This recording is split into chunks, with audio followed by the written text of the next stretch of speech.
2023లో టాలీవుడ్ కు మంచి రికార్డ్స్ ను అందించింది. సక్సెస్ రేట్ భారీగా పెరగకపోయినా కొత్త ముఖాలు, కొత్త దర్శకులు మంచి విజయాలు సాధించారు. అసలు అంచనాలే లేకుండా ప్రేక్షకుల ముందుకొచ్చిన వారు కూడా సర్ప్రైజ్ హిట్స్ ఇచ్చారు. ఈ ఏడాది చిన్న సినిమాలకు గోల్డెన్ ఇయర్ లాంటిది.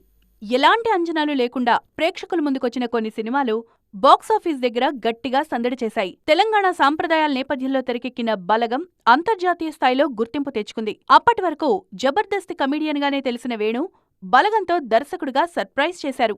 యాక్సిడెంట్ తర్వాత సాయిధరం తేజ్ హీరోగా తెరకెక్కిన విరూపాక్ష కూడా మంచి విజయం సాధించింది.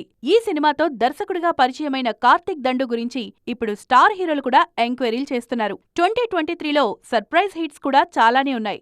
వరుస ఫ్లాప్స్ తో ఇబ్బంది పడ్డ శ్రీవిష్ణు సామజ వర్గమన సినిమాతో బంపర్ హిట్ అందుకున్నాడు. ఎలాంటి అంచనాలు లేకుండా వచ్చిన ఈ సినిమాకు ఆడియన్స్ బ్రహ్మరథం పట్టారు. చాలా కాలం తర్వాత కాలేజ్ ఎంటర్టైనర్ గా ఆడియన్స్ ముందుకొచ్చిన మ్యాడ్ కూడా మంచి మార్కులే కొట్టేసింది. బ్లాక్ బస్టర్స్ లిస్ట్లో చేరిన మరో మూవీ బేబీ. ఈ ఒక్క హిట్తోనే హీరోయిన్ వైష్ణవి చైతన్య స్టార్ లీగ్లోకి ఎంట్రీ ఇచ్చారు. ఇక స్టార్ హీరోయిన్ శృతి హాసన్ కైతే ఈ ఏడాది బిగ్ సర్ప్రైజ్ అనే చెప్పాలి.